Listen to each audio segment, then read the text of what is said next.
I'd like to call the meeting to order for Municipal Council of the District of Lunenburg on Tuesday, April the 8th, Budget Day here at Municipal Council. Call the meeting to order and acknowledge that we are in Mi'kma'ki, the traditional territory of the Mi'kmaq people. Are there any announcements, acknowledgements, or recognitions? Councillor Smith. I just want to acknowledge the official opening of the new location for the Thomas H. Riddall Library in Liverpool. I attended on the weekend as a board member of the South Shore Library Board. And I'll just share a few things about this new branch that I find really exciting. David Truman, the branch coordinator, enthusiastically gave us a tour of the new location. The space is over 6,000 square feet and includes a large community kitchen for food literacy programming and other kind of messy programming. This is possibly the first community kitchen for South Shore Public Libraries, I think. They have a large programming area for children, which is situated far from the circulation desk. They have 2 large program rooms, which can open up into 1 large event space, and they've already been holding pop-up markets, farmers markets there. They have a teen room, which will provide a space for Southwest YMCA programming for youth. There was even a soundproof pod for quiet reading, making phone calls, or taking virtual meetings. The only drawback of the new location is that it's not right downtown, but the region of Queens and Queens County Transit has made free transportation available from the Liverpool's Farmers Market every Thursday from 10 to 1. This is a really exciting new space for South Shore Public Libraries and truly reflects the ideal of a library as a community center. And I just wanted to offer congratulations to everyone involved.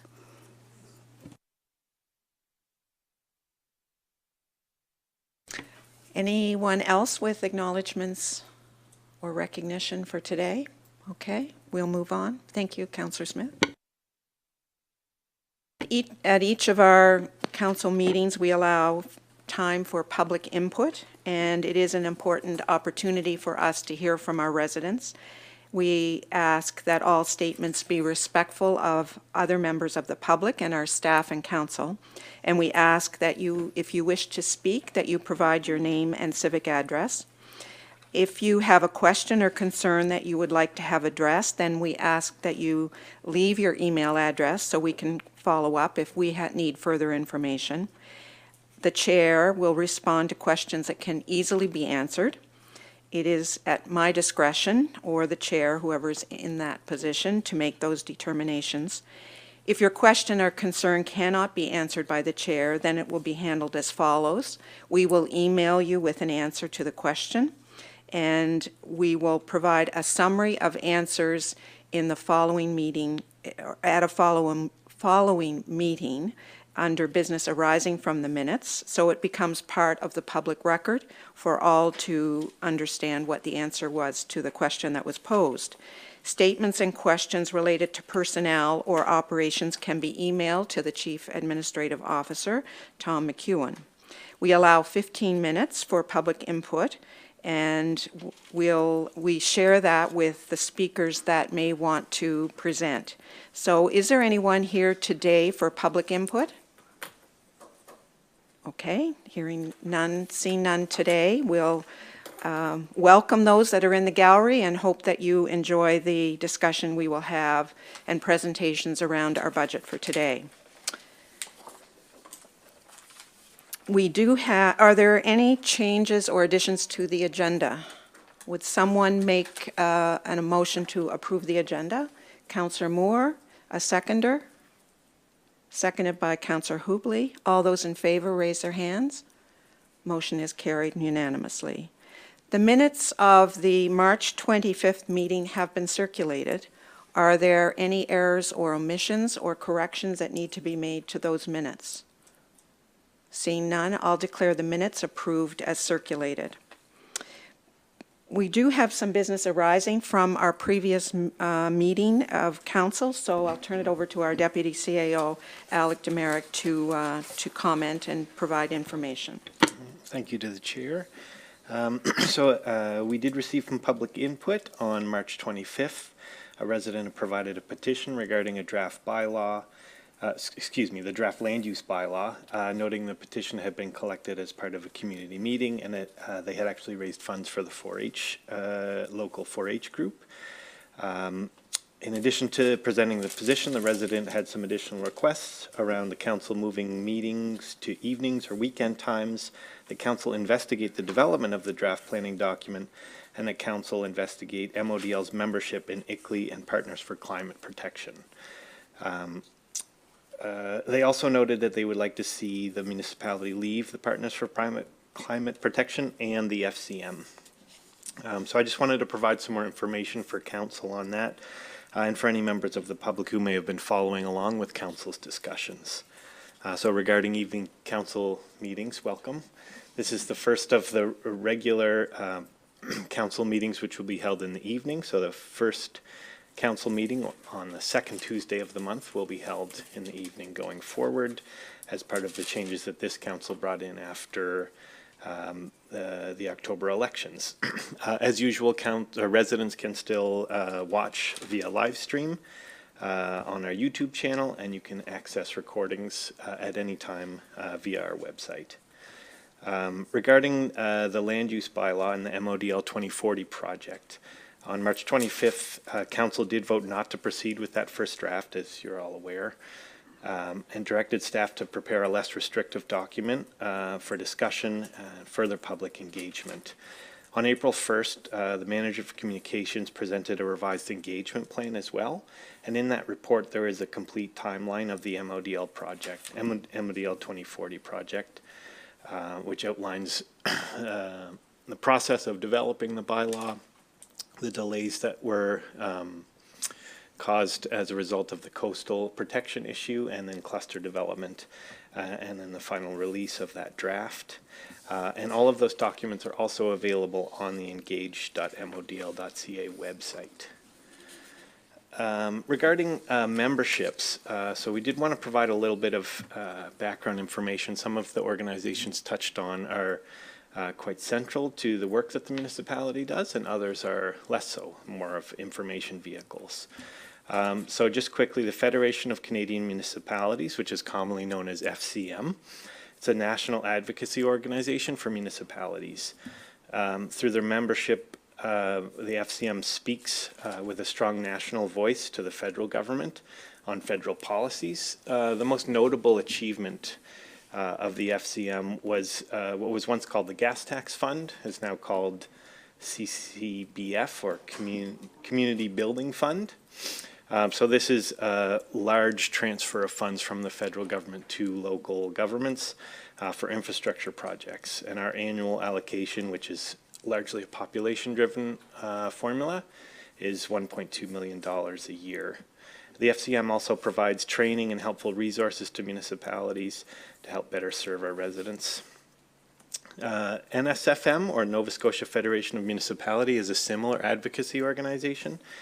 They help guide decisions by doing research. They offer advice. They offer workshops and papers.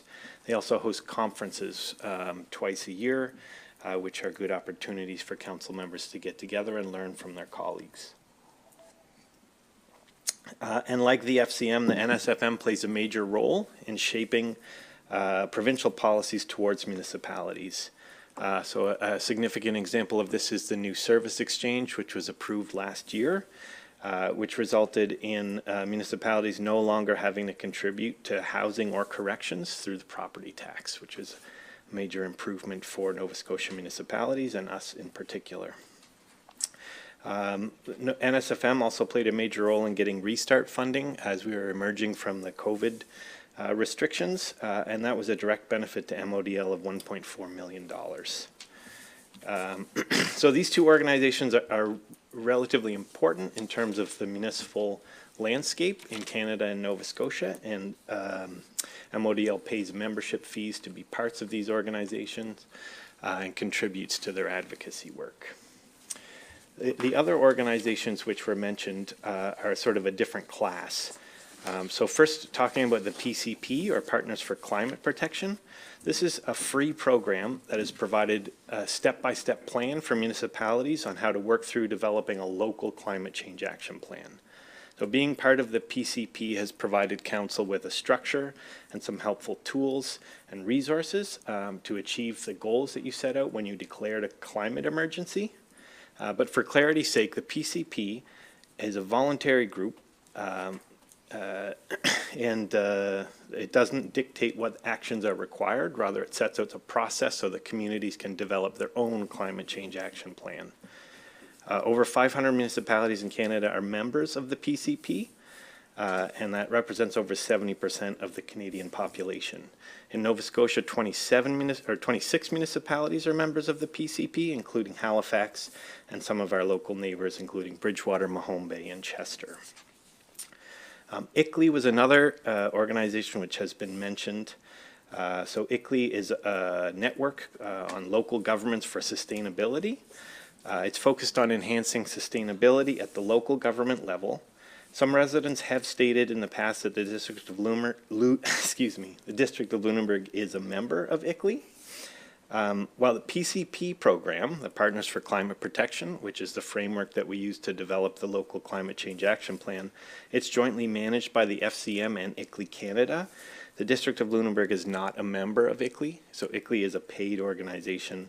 We don't pay for a membership in it. We haven't ever paid a membership fee for part of it. But just a general note about these kinds of organizations, they are resources which can form part of background reports that come to council. So staff, as part of our work, go about pulling together information from all sorts of different sources and bringing it together in requests for decision reports and information reports for council. UN-funded bodies like ICLEI they're one example of sources of information that go into staff reports. It's council's job to weigh the information that comes forward in staff reports. You have to balance it against community engagement. You have to balance it with your legislated responsibilities, your own mission, vision, and values, your strategic plan, and make decisions as a group.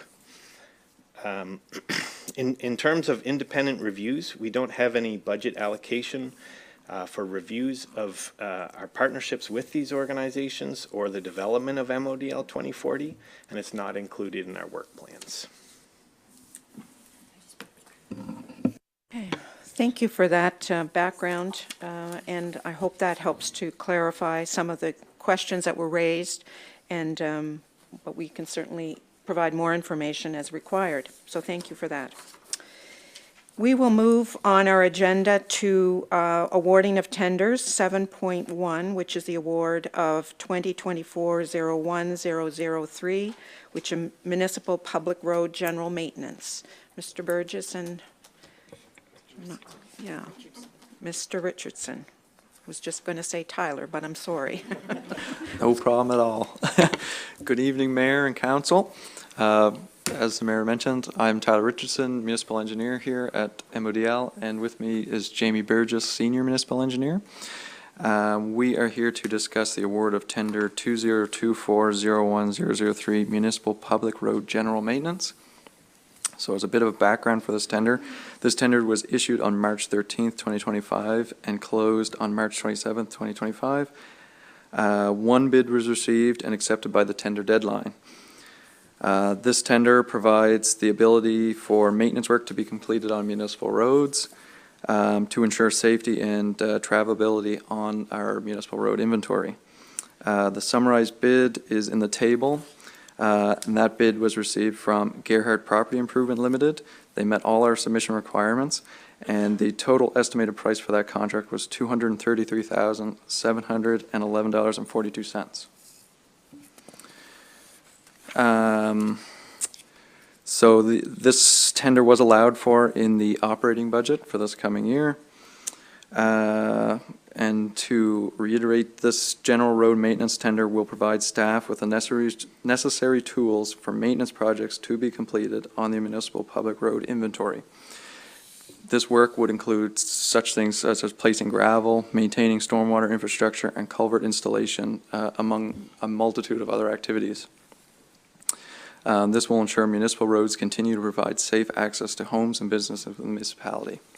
So as a bit of a recommendation that municipal council authorize staff to award tender 202401-003 municipal public road general maintenance to Gerhardt Property Improvements Limited for an estimated value of $233,711.42 excluding HST over the 3-year contract. We should have this proposed as a motion, and then if there's questions or discussion, we can follow it. Someone like to make the motion? Councillor DeLong. To the mayor and members of council, I move that municipal council authorize staff to award tender 2024-01-003 municipal public road general maintenance to Gerhardt Property Improvements Limited for an estimated value of $233,711.42, excluding HST, over the 3-year contract. I so move. Is there a seconder for the motion? Councillor Oikel. Any discussion on the motion? Councillor Oikel. Not that I'm saying anything regarding Gerhardt's, because I know that in the past we've used them regularly and they've done absolutely wonderful work.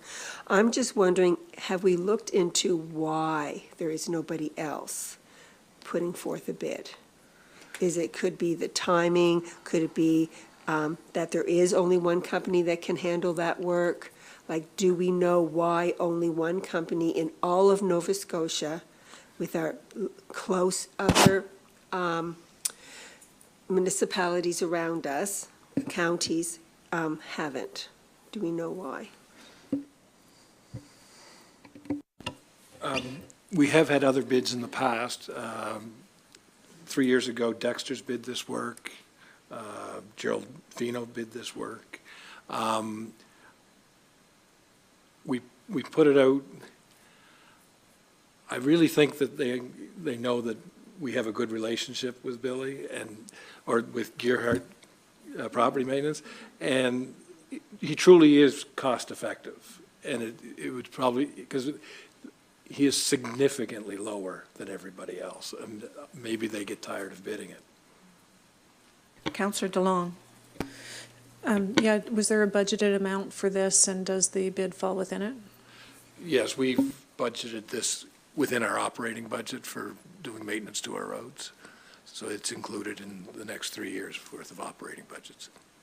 And just so you know, we are taking one bid only, but I did it with the estimated quantities for the same estimated quantities as what we had before. And I put it in, now there are some, I changed the quantities, but if I use the same quantities as we did in the last tender, his price went down 6% for 26. It's down 4% from 24 in 27, and in 28, he's down 2%. So even at the end of his 3 years, he's still less than he charged us last year. So it might be only one bidder, but he's giving us good value. Any other questions? All those in favor signify of adopting the recommendation here, the motion on the tender for 2024-01-003. All those in favor signify by raising their hand. Those opposed, motion is carried unanimously. We can move to recommendation from Finance Committee 10.1.1.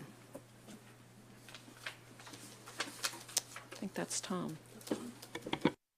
Thank you, Mayor. So included in your package is the recommendation from the Finance Committee with respect to the LCLC 25-26 operating and capital budget, which was approved by the board and recommended by the board to council, and then recommended by the Finance Committee to council. So the Lunenburg County Lifestyle Center 25-26 operating and capital budgets are as follows, with the Municipal Council approving the 25-26 LCLC operating expenditure budget in the amount of $1,917,500, with the municipality's operating grant being $958,750. And further, that the municipal council approve the 25-26 LCLC capital budget in the amount of $206,500, with the municipality's capital grant being $103,250.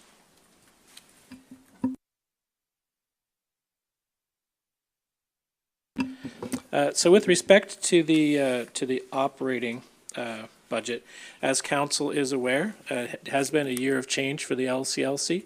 There was a replacement of the GM, and we seconded one of our staff to manage the GM. There were some issues with the financing of the LCLC, and to assist in that, the board made the request to the MJSB to provide financial assistance through their controller. The MJSB agreed to that. And since that time, the MJSB controller has been working closely with the interim GM at the LCLC, working to get the books in order, and they have had a large amount of success to the point where they're actually getting financial statements in a timely manner presented to the board, which wasn't happening under the previous GM. They have addressed some of the challenges within the financial statements and have taken, I think, great strides towards just improving the financial reporting of the LCLC so that the board can have a level of confidence in the numbers that are being presented. On the operating side, there was some increases that some are out of the control of the LCLC. But you will see that there's an increase in the operating grant from $725,000 in 24-25 to $958,750 in 25-26. The 24-25 number is a bit misleading. The actual operating expense for the LCLC was higher than budgeted for a host of reasons. And so the part of the increase, it's not as big as it appears, because of the difference in the operating grant and the financial position of the LCLC that's projected for the end of the year. There is a significant special events budget line in the operating at $185,000, and that's for the 55-plus games. It's basically an in and an out. There's $185,000 in revenue and almost, and actually the exact same number, $185,000 in expenses. The LCLC is the host of the 55-plus games. It was a bit of a challenge to get everything in place starting this fall to put the games on next September, in September of 25. But everything is lining up, and it looks like the event is going to be a success. The capital budget. The single biggest item in the capital budget is an ice resurfacer. A projected cost of $200,000. The LCLC did receive a grant in the amount of $150,000 to reduce that cost, and that so the total capital budget was $364,000, and with grants for the ice resurfacer in the amount of $150,000, and the website redesign, which had a grant of $7,500. The municipal contribution, the combined municipal contribution, is down to $206,500. I'm happy to answer any questions if anyone has any questions about the operating or capital budget of the LCLC. For those that may be in the gallery or those that are watching at home, that there was a more detailed conversation about this at our Finance Committee meeting on April the 1st. If you want to go back and listen to the recording or watch the YouTube video of that meeting, you can hear more discussion. The issues around the governance and the financial management at the LCLC are obviously concerning to the LCLC board, and there has been a commitment to look at a strategic planning initiative in the summer months, and as a way to really assess the kind of management structure and governance structure that's needed to ensure that we have the best kind of financial and overall management of this facility. And that will be, I think, a high priority for the LCLC board as we go forward. Are there questions, discussion? Would someone put the motion on the floor? Councillor Hubley. Thank you. To Mayor McLean-Weil and members of council, I move that Municipal Council approve the 2025-2026 LCLC operating expenditure budget in the amount of $1,917,500, with the municipality's operating grant being $958,750, and I so move. Do we have a seconder for the motion? Seconded by Deputy Mayor Vino. Is there discussion on the motion? All those in favor signify by raising their hand. Those opposed, motion is carried unanimously. Could we have the second motion? Deputy Mayor Vino, please. To Mayor McLean-Weil and members of council, I move that Municipal Council approve the 2025-2026 LCLC capital budget in the amount of $206,500, with the municipality's capital grant being $103,250, and I so move. It's been moved. Do we have a seconder? Seconded by Councillor Hubley. Is there discussion on the motion? All those in favor signify by raising their hands. Motion is carried unanimously. This is budget night, and so good evening and welcome to everyone who is attending this, either in person or on our YouTube channel. It is one of probably the single most important thing that this council does in the course of a year is establish the budget for the 2025-2026 year. This is the first budget for this term of council, and we took a different approach to the planning and development of the budget. All the discussions were held in public and open for public input. We did not receive as much public involvement as we might have liked. However, I personally am not discouraged by this, as this was year one, and I think it will take time for people to understand the process that we follow and the extent to which residents can be involved and contribute to the discussion. For next year, we will start the process in November with a reconfirmation and refinement of our strategic priorities, and then follow with the budget planning process. We have to consider the requirements from both the provincial and federal government, our priorities, the needs of our community, and the opportunities that present themselves to work with others to achieve our goals as a council. In developing our budget, we begin by recognizing the mandatory contributions that are made for education, policing, assessment services, and libraries, road maintenance on the municipally owned roads, which amount to 11.3 kilometers, and waste collection. This accounts for 60 cents of each tax dollar, leaving 40 cents for the other services, parks and recreation, administration, economic development, and the other programs that we offer. During our planning process, we recognized that affordability is a key concern for many residents. The municipality does not have a lot of ways to address this. However, here is what we have done to address that particular issue. There was an expansion of the property tax rebate program that is captured in this year's budget. This has been targeted to help those who need it the most, those like seniors in our community or people with lower incomes who are home and property owners. We have increased the income brackets for those who are eligible. The budget is set at $753,400, which is the equivalent of reducing the tax rate by 2 cents to those who are eligible. We believe we lead the province outside of HRM with the amount returned to low-income homeowners. We have recognized the need to support children by expanding the funding for our Pro Kids program so they can access cultural and recreation opportunities within our district. There's also a program for adults which supports their participation in sport, recreation, and cultural activities. Community groups will see increased grants in this budget, and we are contributing more funding to Fire Service, the Regional Emergency Management Office, and important services like Lunenburg County Wheels.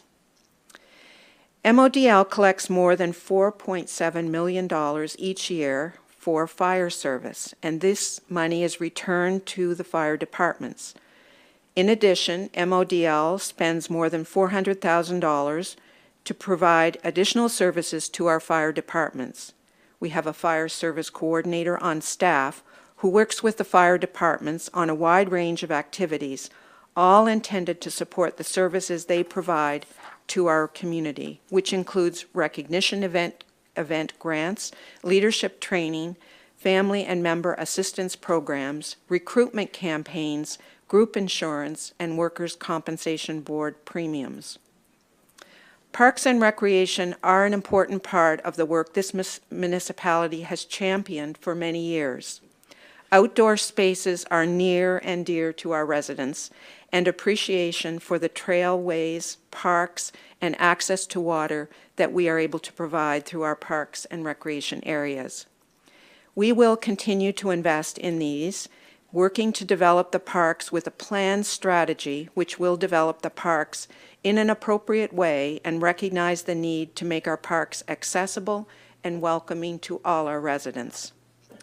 We continue to invest in major water and wastewater projects to ensure we do not incur costly failures in the future and create open areas for future residential development, including affordable housing, which is one of our areas that we will be working on in the coming year. We have committed to planning for affordable housing development with the collection of data on the housing needs of our community and the subsequent preparation of a housing strategy which will likely be available in early 2026. The need to address affordable housing will require not only the municipality to be involved, but the community to step up and get involved in making decisions about the housing stock that address our community needs. We are investing in projects that benefit our climate, address affordability and accessibility by committing to the establishment of the first phase of a public transit system. This will connect the communities immediately surrounding the town of Bridgewater and Osprey Village with the town. I'm very excited to see this happen within the coming year. This is phase one of an initiative designed to connect our communities with public transit. We do put money aside into reserves for future capital projects. This is a responsible and common sense approach to managing residents' tax dollars. It requires us to plan, to save money, and it allows time for seeking other funds from the federal and provincial government to support our work. I would like to thank our staff, to CAO Tom McEwen, our Director of Finance Elena Wenzel, and the many others who have worked diligently and thoughtfully in recognizing that the direction that has been offered by Council and the public to deliver a strong and balanced financial plan. We are in an enviable position as a municipality to have the finances and ability to continue to take on new projects and invest in our community. At this point, I'd like to turn the podium and the spot to Elena Wenzel, our Director of Finance, to take us through the budget presentation. Ms. Wenzel. Thank you, Mayor McLean-Weil, and good evening, Council. As soon as the budget is shared here to your screen, we can move forward. I guess I should.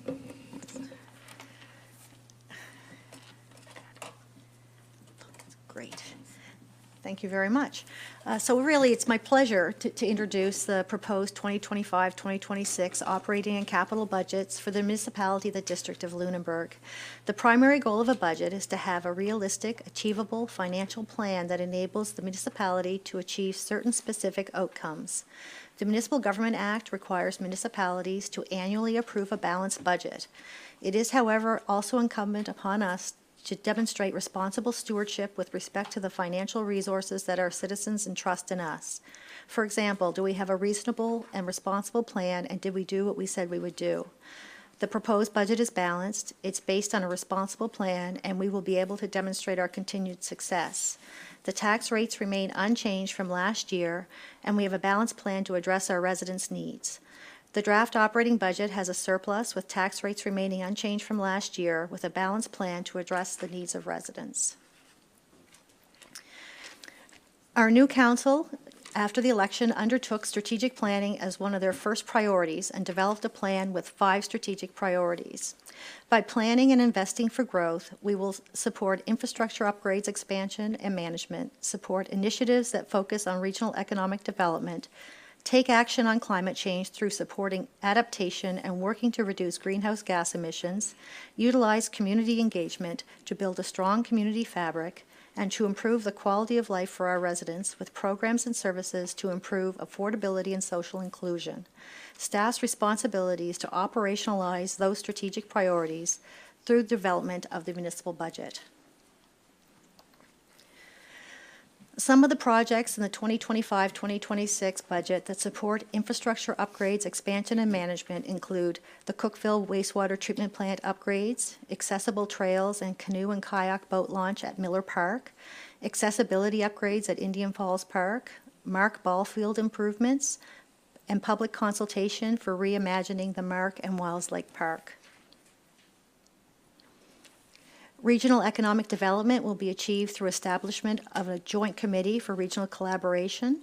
Economic development will be supported by the Cookville wastewater treatment plant upgrades, the community hub in the Lumia Collaborative Healthcare Center, as well as the development of a housing strategy. Climate action includes removing tipping fees from brush disposal to reduce the risk of wildfires, expansion of the water supply upgrade financing program, combating the hemlock woolly adelgid in municipal lands, continuation of the annual tree planting program, identifying and mapping environmentally significant areas, the ESAs, and expanding transit. To support quality of life and affordability, the development of a fixed transit route to Osprey Village will be moved forward in this budget. There will be increased support for Lunenburg County Wheels, expansion of the property tax rebate program, and continuation of the clean energy financing program. Communication and engagement with the public will be expanded with more public meetings and engagement throughout a variety of media channels, including the website, social media, and in-person events. We will continue to seek resident input on land use. Council meetings will be expanded into the community, and a municipal app will be developed. Looking back over the past fiscal year, and specifically the short term of the new council thus far, since the October election, there are several successes from the 2024-2025 budget plan that have helped achieve strategic goals. Council approved support for the 55-plus games, the South Shore Storm, Hike Nova Scotia, and other events. As well, they have expanded the household water supply lending program. A land conservation policy has been adopted. An environmental assessment for Center School has been completed, and property tax rebates have been awarded to 1,186 municipal homeowners. As well, Council expanded public input for the 6 council and committee meetings that were held to engage the public in our municipal budget deliberations. Council should be proud of these accomplishments. The 2025-26 budget has a total revenue of $46.8 million. The total expenditures are $46.693 million, with resulting surplus of $120,600. The capital budget and Canada Community Building Fund, or CCBF, investment totals $18.3 million with no capital borrowing, and $6.4 million of that is our municipal cost, or 35% net of grants. The proposed residential tax rate is 81 cents per $100 of assessment. The proposed commercial tax rate is 1.957 cents per $100 of assessment. The proposed commercial seasonal tax rate is 1.468 per $100 of assessment. All of these tax rates are unchanged from the previous year. As well, the sewer rates remain unchanged. Streetlight rates are adjusted annually to recover actual costs, as are hydrant rates. This jurisdictional scan includes all rural municipalities and the 3 neighboring towns for the past fiscal year. It is sorted highest to lowest and has highlighted the surrounding municipal units around our district. The municipality of Lunenburg has the 4th lowest residential tax rate and the 8th lowest commercial tax rate among rural municipalities in Nova Scotia. It is important to note that this budget ensures that all existing service standards are maintained and some services are expanded. The average property tax bill this year will be $1,938. Based on the Financial Condition Index, which we will look at a little bit later on, the municipality's residential tax effort is just over 2% of the median household income in our district. Because 89% of our residential assessment accounts are capped, most taxpayers will see an increase of 1.5%, which is the cap rate that was set by the Nova Scotia CPI with property valuation services, providing tax rate stability and predictability to our residents. The budget also provides for the initiatives that are important to Council and our residents to help achieve our mission as outlined in Council's strategic plan. Municipal Council understands that costs are increasing for all residents. Funds equal to approximate 2 cent tax reduction have once again been budgeted in the property tax rebate program. This is a targeted tax relief strategy that will put funds back in the hands of homeowners that need it the most, families with lower incomes and senior citizens. As well, the program has been expanded to include household incomes of up to $60,000 and provides for interest relief between interim and final tax billing. Rebates for the 25-26 year, households with income under $30,750 can get a maximum rebate of up to $680. Households with incomes between $30,751 to $45,000 can get a maximum rebate of up to $475, and households with income between $45,001 to $60,000 can receive a maximum rebate of up to $270. Because the majority of municipal revenue is raised through property taxation, we look at assessment trends when developing our budget. Prior to the COVID pandemic, assessments were fairly flat, but because assessments are a reflection of the property market, they have been increasing. At the same time, there have been more pressures placed on municipalities to provide enhanced services. This year, residential assessment values have increased 5.9%, and commercial have increased 1.1%. For the 89% of the properties in our municipality that are capped, the cap rate is set at 1.5% this year. D-transfer tax revenue is a revenue source for the municipality that we have a little difficulty predicting as it relies on the sale of property within our municipality. The municipality charges a 1.25% D-transfer tax on all property sales. The increasing amount of D-transfer tax collected is an indication that the real estate market appears to be healthy. The COVID pandemic greatly increased sales in our region, as can be seen in the years 2020 through 2022. Staff have budgeted conservatively as there are certainly some uncertainty in market sales.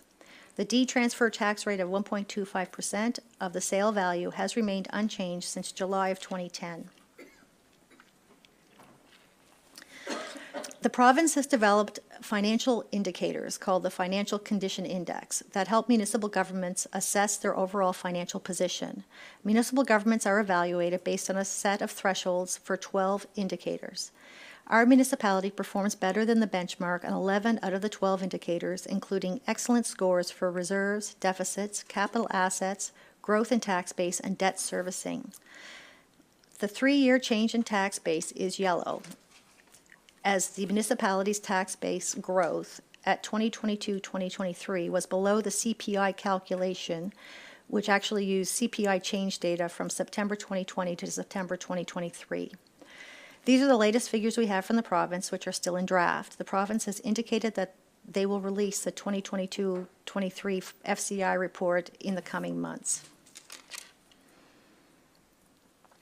We'll now move on to the budget details.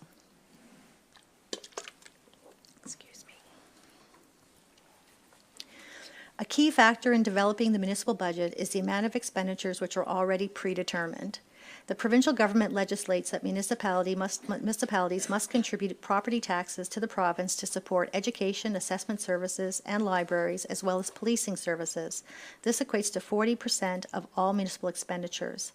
Another 9.7%, is committed towards mandatory expenses, which the district must make. Some examples of these are contributions to the province for J-class roads, maintenance of our own municipal roads, and waste collection and disposal.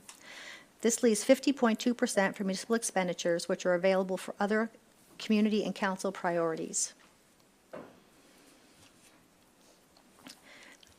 The education rate remains at 38 cents per $100 of uniform assessment. Our costs are increased due to an increase in the uniform assessment.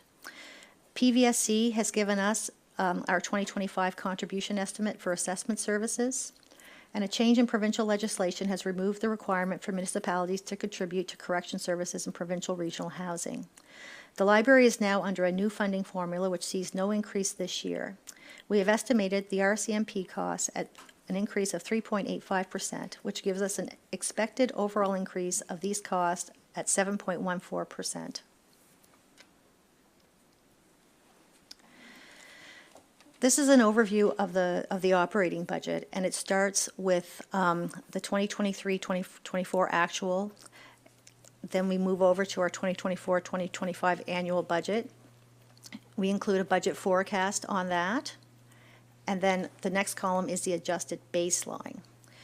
So we also have a column called net additions. So these are changes that we might see to the budget to increase service levels.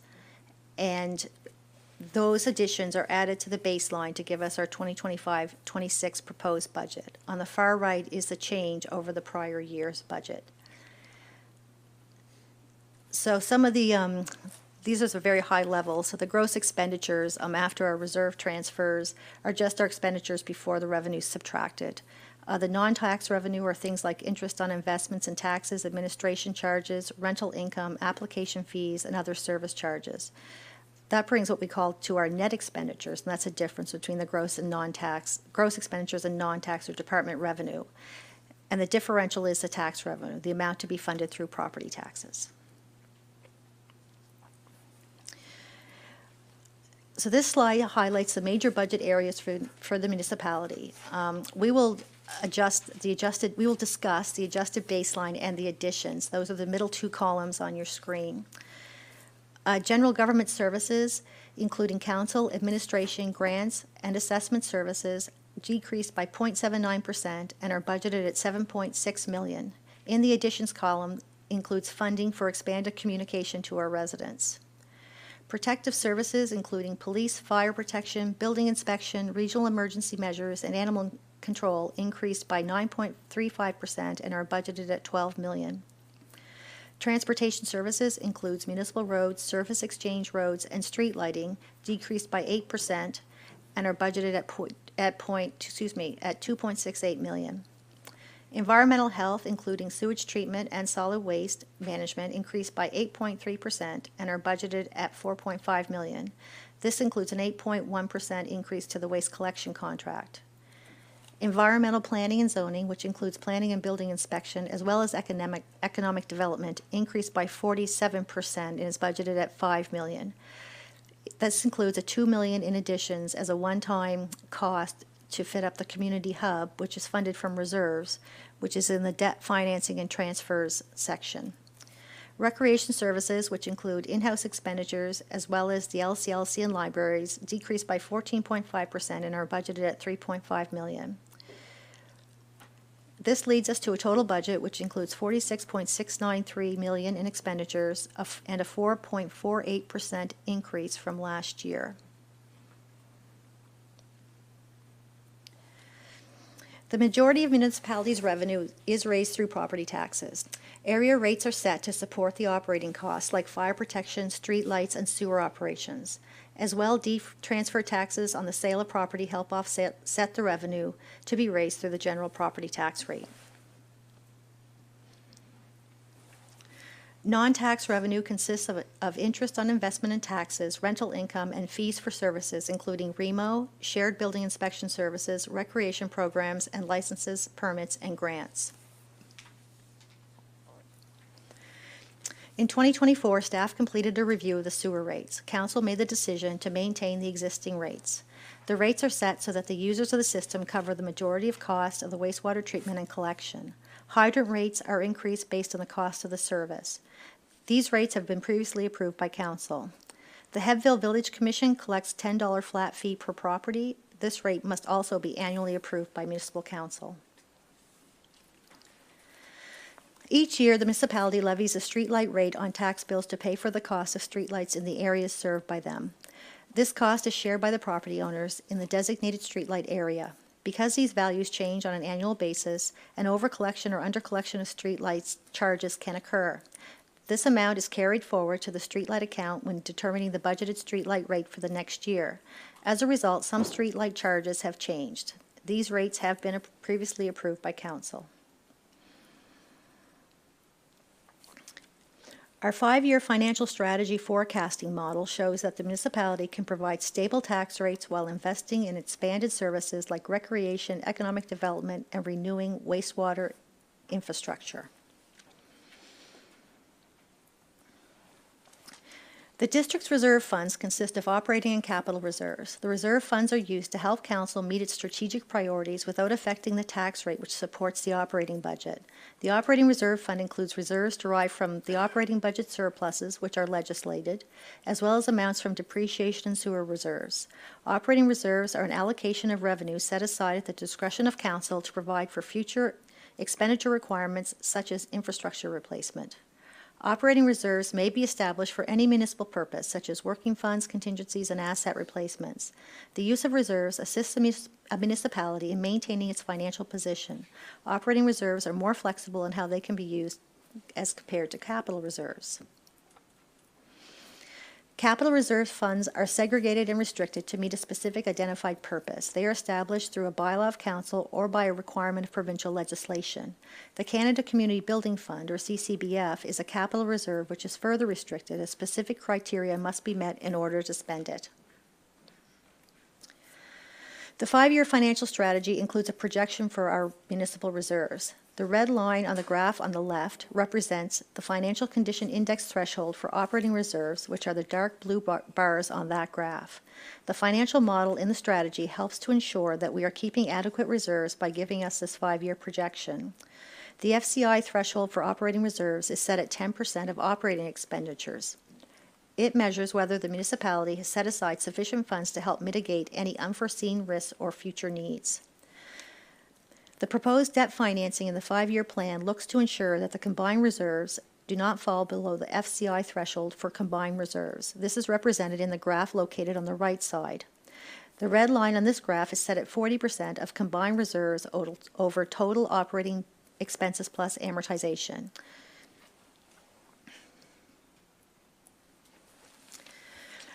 The municipality has budgeted $18,370,100 on capital expenditures and Canada Community Building Fund investment in 25-26. After grants, reserve funding, and other revenue sources, there is no borrowing required for capital projects this year. Because we have leveraged grants and other sources of funding, the municipality will only be investing 35 cents on every capital project dollar spent. The 5-year plan addresses council's strategic priorities, which includes $70 million in capital projects, $20 million municipal investment from reserves, and $11 million capital borrowing, and includes $6.8 million in CCBF investment. Thank you for taking the time to review the draft 25-26 budget this evening. The budget is council's single most important policy document. This year's budget continues a tradition of strong financial management in the municipality of the District of Lunenburg. The proposed budget hits key targets of council, including keeping the tax rate constant, providing funding and resources to address strategic priorities, continuing to provide a high level of service that is expected by our residents, and providing a budget that's responsive to our residents' needs. The budget is a collaborative effort amongst council and staff. I would like to thank the mayor and all of municipal councilors for their time as we went through this budget, and the strategic management team of our CAO, Tom McEwen, our deputy CAO, Alex Demerick, our director of recreation services and tourism, Trudy Payne, our director of planning and development services, Jeff Merrill, our director of engineering and public works, Stephen Pace, our director of economic development, Dave Waters, Angela Vino, our accounting manager, and Sarah Karski, our communications manager. We'll now move on to the required motions to pass the 2025-26 budget. Thank you very much, Ms. Wenzel. It is a comprehensive, complex process to develop a budget. And for us as council members, and particularly for us who are new, it was quite a process to jam it in, really, in a relatively what to the public may seem like plenty of time, but it was a lot of meetings juggled to get to where we are this evening. There was lots of discussion by council. We worked at this over 6 meetings with lots of documentation in between as we refined our thinking and matched up our thinking of our strategic priorities with actually putting money towards the things that we felt were important. And there was lots of good discussion for anybody who tonight may think the conversation, because I expect we're pretty well talked out about budget. The decisions we have made as a council are reflected in what you're seeing tonight, and the kinds of comments and we received from the public, both during our campaigning and also as we went through the budget process. For those of us who were on doorsteps over the last year, we heard about the things that people were concerned about. So it is tonight the conclusion of our budget process, and the budget will guide our decisions over the next year. So it is a really important piece of work that we are concluding with. So Deputy Mayor Vino. I just had a question for clarification, if I could ask Ms. Wenzel. It's on page 31, the operating expenditure summary. Just give you let me know when you're there. I don't want to ask it till you're there.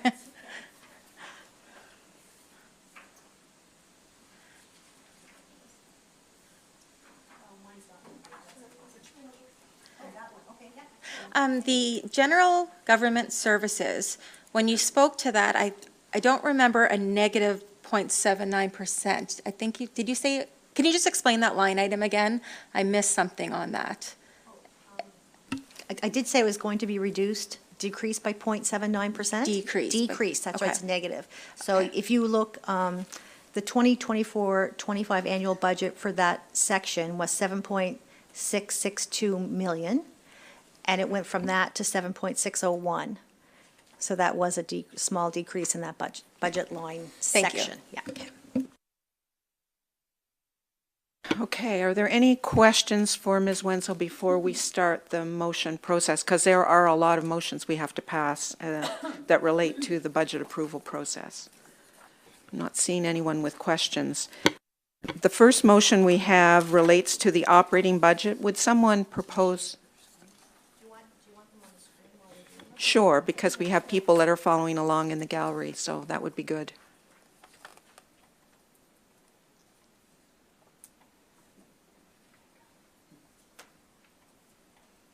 Okay, though we have the motions before us, so if I could have someone propose the first motion on the operating budget.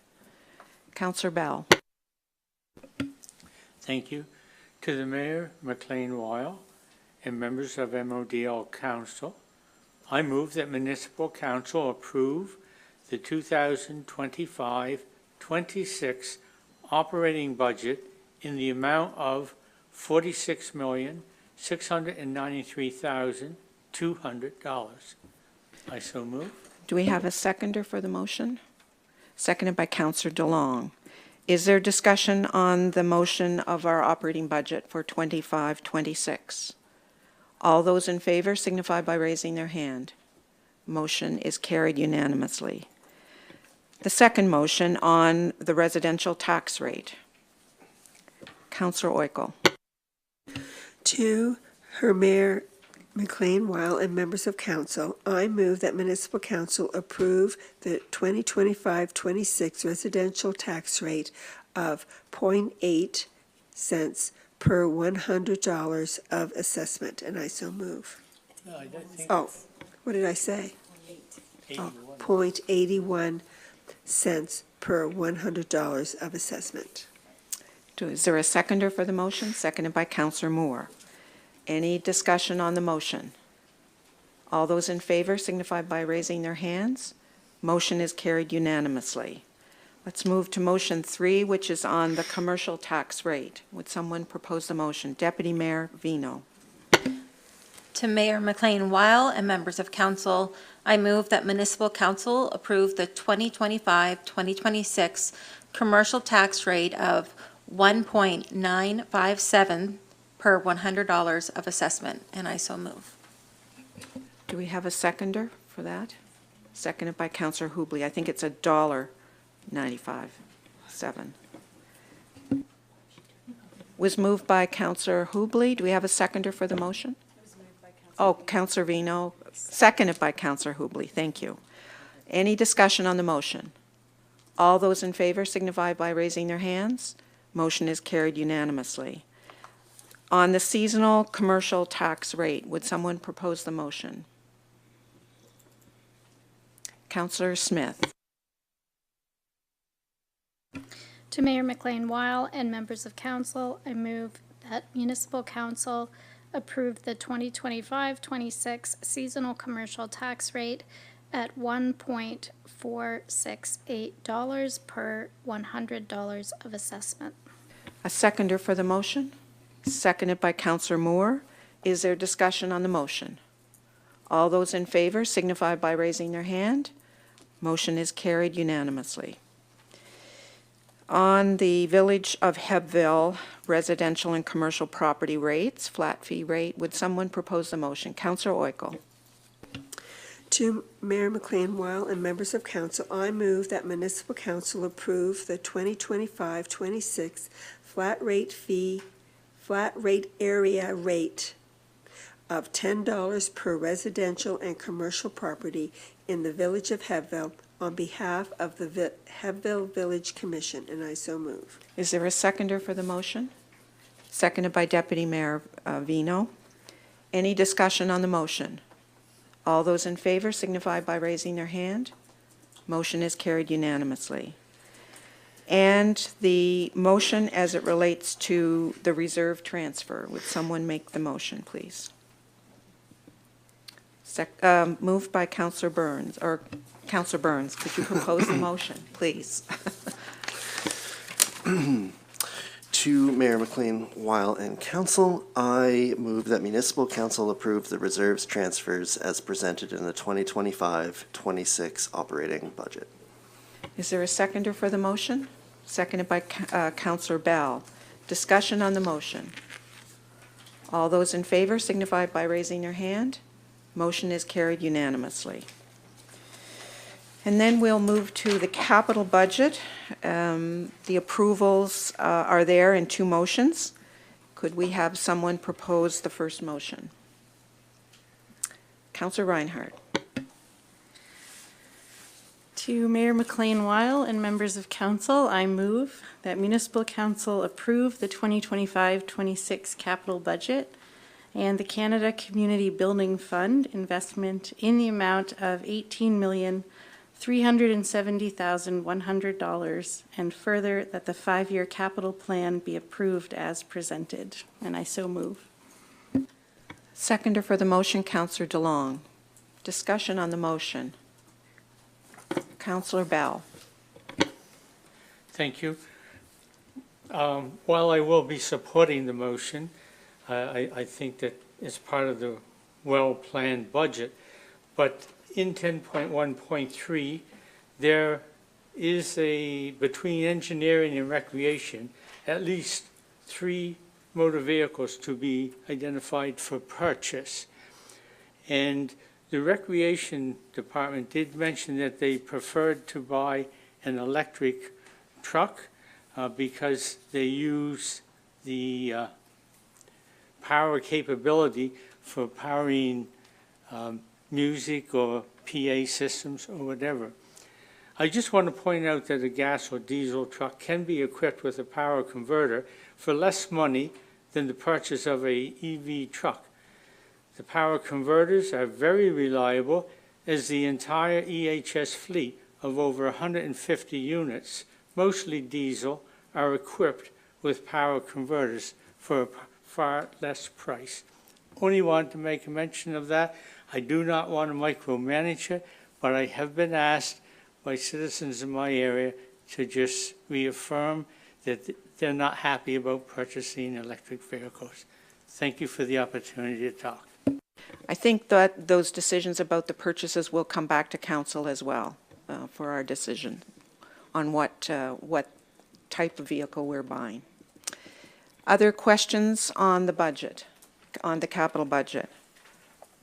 All those in favor of accepting the budget as outlined in the motion signify by raising their hands. Motion is carried unanimously. And the final motion as it relates to the reserve transfer, would someone propose this? Councillor Moore.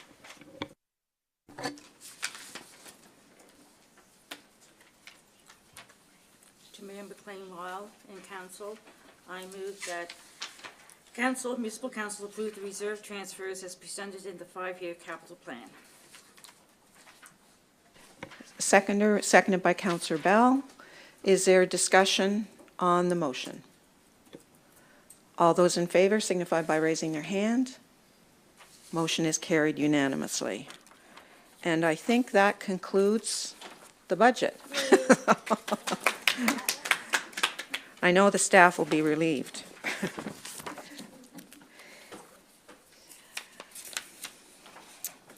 We will move on with nominating committee,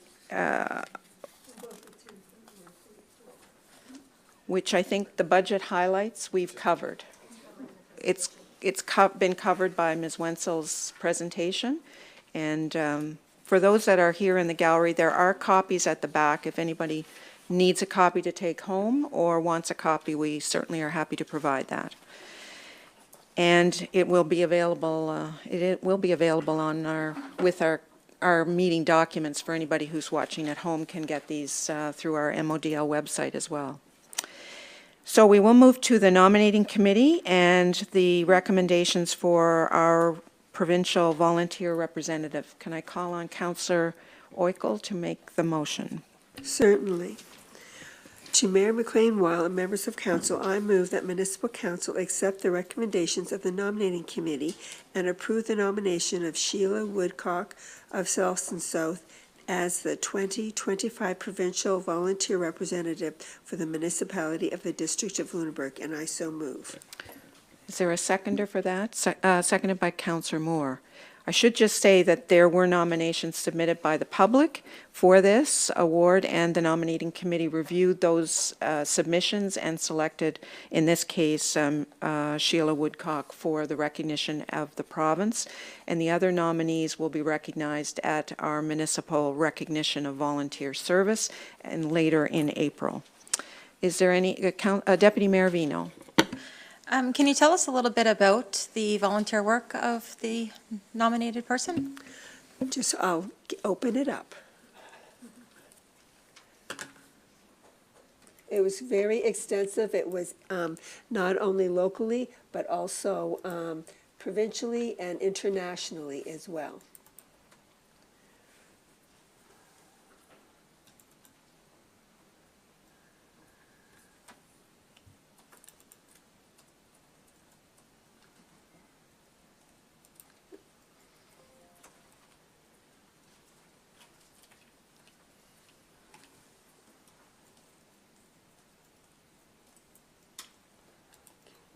That's the wrong one.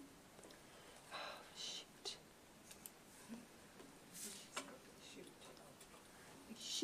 Shoot.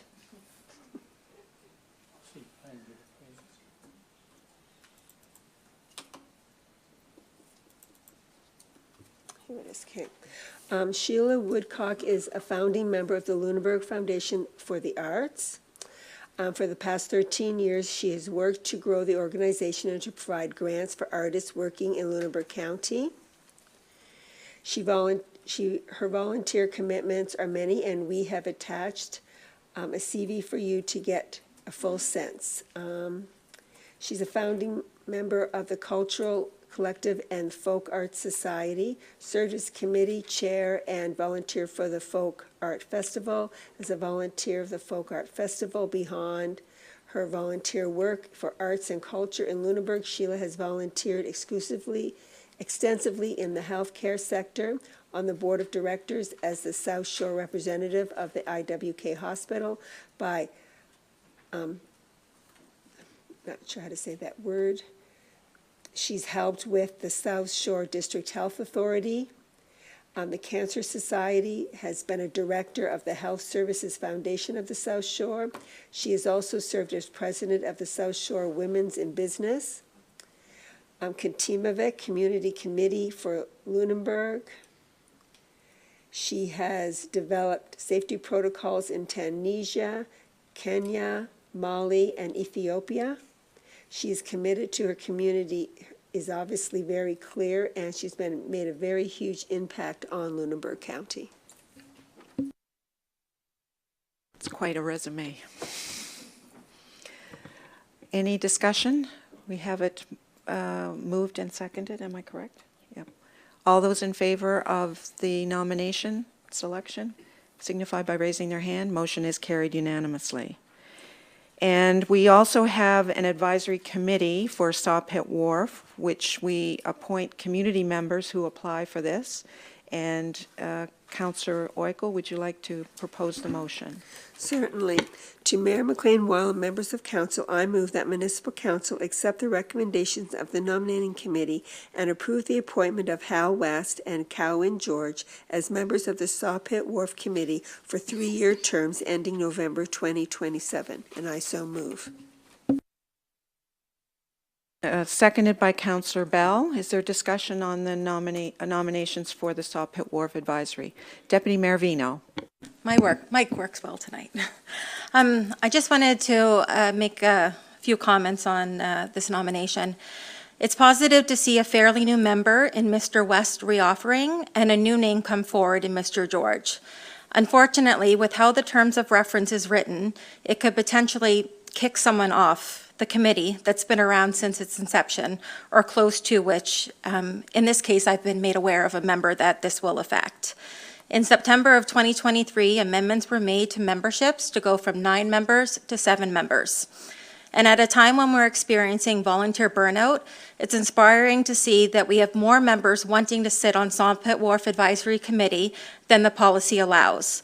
With this in mind, I would like to ask staff to take and bring back a revised policy reverting the memberships back from 7 to 9. There's momentum around the potential development, and I don't want to dismiss new members wanting to join or eliminate the experience of those around the table. And I would like to ask if Ms. Payne, our Director of Recreation Services, could just speak to the terms of membership that's outlined in the policy to validate the points that I've brought up. We do have a motion on the floor, so if we could just deal with that motion, and then we can, if there's conversation about this, we can have that afterwards, if that's okay, Deputy Mayor. I think it reflects the motion because it might change whether we, approve the 2 new members that are being brought forward. So I think it does affect the motion. But your call. Yeah, Councillor Bell? I do understand the concern that Councillor Vino has, but you did task the nominating committee to evaluate applications. They did the job as it was described at this point in time. I believe the motion on the floor is in order and should be completed. If it leads to some new discussion, that would be correct if council decides they want it. But you did request a committee to do something. They have followed through, and you can either accept or reject their nomination. Thank you for that. Councillor Bell sits on the nominating committee, as I do, and we did actually go back and look at the terms of reference because of this issue that you're raising, Deputy Mayor Vino. And I think it is appropriate that we follow through, as Councillor Bell has said. I appreciate your concerns because you work closely with this committee, and this is in your district. And I think if there are concerns, we can have that dealt with by staff and some recommendation and consideration at another council meeting. But I think for today, we have to follow with the terms of reference as they are proposed and take the recommendation and the motion as it's presented. But we certainly will deal with your concerns, and we can deal with that at another meeting. Okay. Could that be added to councillor matters to discuss Yes. today's meeting? At added- today's meeting? Not today, because we've already approved the agenda. Okay. But we can certainly you can raise it through the process we have for bringing issues forward, and we can address it there. Okay. Because it may actually, we'll have to look at some of our other committees. It may actually be an issue we want to look at some of our committees. So we do have the motion on the floor. Is there further discussion on the motion? All those in favor of the motion as it's, did we have it? Yeah, we have it moved and seconded? Yes. Could we have a show of hands for the acceptance of the nominations as presented by the nominating committee? A motion is passed unanimously. We will move to 10.3.1, which is related to Provincial Capital Assistance Program. Are you speaking to this? Yep. Thank you, Mayor. So we have a request from the Municipal Joint Service Board for council to provide a resolution supporting the MJSB Board's submission to the Provincial Capital Assistance Program funding to offset a portion of the compost tipping floor replacement project, which has a total cost of $150,000. Excuse me. So by way of background, the waste site at Why Not Settlement processes between 7,000 and 8,000 metric tons of organic waste annually. A project for $150,000 to replace the compost tipping floor was approved as part of the MJSB 2025-2026 capital projects budget. Replacement of the existing floor will ensure continued capacity to process organic waste. The Provincial Capital Assistance Program supports investment in high-priority municipal infrastructure projects to help reduce the cost of the infrastructure. Under the MJSB agreement, the board has the authority to apply for grants that will reduce the net cost of the services provided. For a shared service organization like the MJSB to be approved for funding through PCAP, resolutions from the individual municipal partners must be included with the application. At its March 6, 2025 meeting, the MJSB Board directed staff to request resolutions from the individual municipal councils supporting the submission of a PCAP funding application to offset a portion of the compost tipping floor replacement project, which has a cost of $150,000. So the request, again, that's being made is for council to pass a resolution supporting the MJSB Board's submission to the Provincial Capital Assistance Program funding application to offset a portion of the compost tipping floor replacement project at a total cost of $150,000, which will also benefit the partners in the MJSB by reducing their capital contributions accordingly. We have somebody propose the motion, and then if there are questions, we can ask that. Someone make the motion, please. Councillor Moore. To Mayor McLean-Wall and Council, I move that Municipal Council provide a resolution supporting the Municipal Joint Services Board's submission of a Provincial Capital Assistance Program, PCAP, funding application to offset a portion of the compost tipping floor replacement project at a cost of $150,000. Is there a seconder for the motion? Seconded by Councillor Hubley. Is there discussion on the motion? No questions. All those in favor signify by raising their hand. Motion is carried unanimously. We will move to the last few items on our agenda tonight, which is an MJSB, that is Municipal Joint Services Board update. Councillor Wickle. This is from our March 26th, 2025 meeting. It was a very short meeting, so I have very little notes. Dave Walters from the municipality of the District of Lunenburg presented to the MJSB the idea of corporate offices being in the Lumina building. The Municipal Joint Services Board directed staff to review and access preliminary operational and financial stability for the MJSB corporate offices headquarters to be within the Lumina building. The board directed staff to ask the resolutions to be brought from the partner municipal councils supporting the submission of the PCAP funding application, which is what we have done tonight. Bush tipping fees for residents was approved by all partner councils. All three partner municipal councils approved the procurement shared services, including scope, service delivery, and cost allocation model, and that municipal councils provide pre-budget approval to initiate hiring the procurement specialist and hiring the IT systems administrator. Request from the LCLC board to have the coup of the MJSB prepare a proposal on how the LCLC could be included as a shared service under the MJSB. And that ends my report. Is there any questions regarding that report? I should just highlight the approval we made through the MJSB on the tipping fees for brush, which has been captured in our budget. And this was brought forward by the fire chief from the Riverport Fire Department. And it just shows the power of one to bring about change and influence how councils look at items. But this allows now our residents to deliver brush to the waste site and at all times of the year without cost. And we're basically incurring that through our budget, our operating budget, and it does address issues and concerns around wildfire and removal of brush from people's properties. So I want to commend Mr. Meyer for his work in bringing that forward. And as I said, it does show the power of one to influence how municipal government operates. And when someone comes forward with a good idea, it may take a few months to work it through the system, but in this case, it was successful, and it is to the benefit of all the units now that are members of the MJSB, which includes the town of Bridgewater and the town of Mahone Bay. Deputy Mayor Vino, would you like to put your report on the floor? Yeah, mine will be brief as well. I've attended all meetings as assigned, agenda briefings, and the first of many municipal planning open house with several members of council. Thank you for that.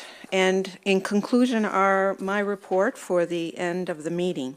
The last 2 weeks have been filled with discussions around municipal planning strategies. As a council, we committed to an immediate opportunity for residents to meet with us and MODL staff to learn about the reasons for a planning strategy and to share their concerns about the draft that was released in late March. My own involvement in these meetings started with attendance at the New Germany Community Cafe last Thursday. The cafe is well attended by residents in the New Germany area, and Councillor Smith and Councillor Moore and I were welcomed by the group. And I know later that day there was an open session here, which I wasn't able to attend, but was attended by, I know some of the people that are in the gallery tonight were there, along with our planning staff. And that is to be in place for a number of weeks. Our planning staff will be here on Thursdays between 3 and 5 p.m. for anyone in the public, any of our residents, to come and talk directly with the planner about their concerns around the strategy and to learn more about what the planning process will involve as we go forward over the next number of months. Many people did know about the release of the plan. However, many did not have much understanding of the reasons for a municipal planning strategy or the details of the plan. And as we know, concerns over restrictions on livestock were the most common concerns, but there were other concerns as well. This is a worthwhile use of our time for many reasons. Beyond hearing the concerns over land use planning, I talked to people who were concerned about road conditions and unsightly premises while I was attending the cafe in New Germany. Being accessible and listening to concerns should be a priority for all of us. In discussions with our CAO, we agreed to begin tabling policy positions on the 5 statements of interest within the planning strategy around water, agricultural land, infrastructure, and housing. Planning staff will bring these policy positions to council starting in mid-May. These, again, will be public discussions, and we will begin the revision process. Input from our district-wide community meetings that we have planned for over the next number of weeks, and the input that we receive as we review the policy positions will provide the foundation for a revised planning strategy. This entire process will extend well into the summer and will continue through the fall with more public meetings as the revised strategy becomes available to the public. The priority for the first council discussions in May will be policy statements on water, agriculture, and home-based businesses. These are the areas where we heard the most concerns to date. Last week, I met with Larry Hagel, the former chair of the Sherbrooke Lake Advisory Committee, to learn of the history of the Sherbrooke Lake Park selection, planning, and decision-making. And it was a very interesting meeting for me because there's a very long history and a very big document associated with the work associated with Sherbrooke Lake. So I appreciated his providing me with that information. I also met with 2 residents who were concerned about the municipal planning strategy and also a variety of issues related to their local fire department. I attended the Vogler's Cove breakfast along with Councillor Reinhardt. Councillor Smith and I attended a public meeting called Thinking Beyond Band-Aids, which was organized by the Lunenburg County Community Health Board and the United Church in Bridgewater. This brought a wide variety of community members and representatives of not-for-profits together to discuss the need for our community to think beyond the short-term solutions to community issues such as hunger, homelessness, mental health, and addiction. Yesterday, our CAO and our building inspector, Graham Hopkins, visited with Johnny Walls at Walls Metal Roofing to learn of his company's prototype Cubit, a modular home which was unveiled at the recent home show in Halifax on the weekend. He and his team spent 2 years developing a home that can be mass-produced using components resembling oversized Lego pieces. He has introduced an innovative approach to home construction which he hopes can be used to provide a low-cost housing alternative for first-time homeowners and those interested in granny suites or tiny homes. The modular units are just under 400 square feet and can be blocked together to add more floor space as the homeowner's needs and finances change. Their work, meaning the work at Walls Roofing, and production site are very impressive, and we will be following up by providing some contacts to assist in streamlining their approval process comparable to the houses sold by Prestige and other modular homes, and also providing contacts for potential funding sources for the equipment required to develop the modular homes. It was really a very impressive visit that we had, and we're looking forward to whatever else we can do to support their initiatives in building these modular homes, which were incredibly beautiful to look at, both inside and out, and really captured a very innovative approach to mass production of tiny homes. And that concludes my report, and I'd be happy to answer any questions on it. Are there any further comments for tonight? Thank you to the gallery for showing up, for watching and participating in the budget presentation, and for those that may be watching at home, and particularly to our staff. I know there's a big sigh of relief going out because the budget process is over and now they move on with a lot of other work that we have before them as our council proceeds in our term here. So I see no further business on our agenda, so I would declare the meeting be adjourned.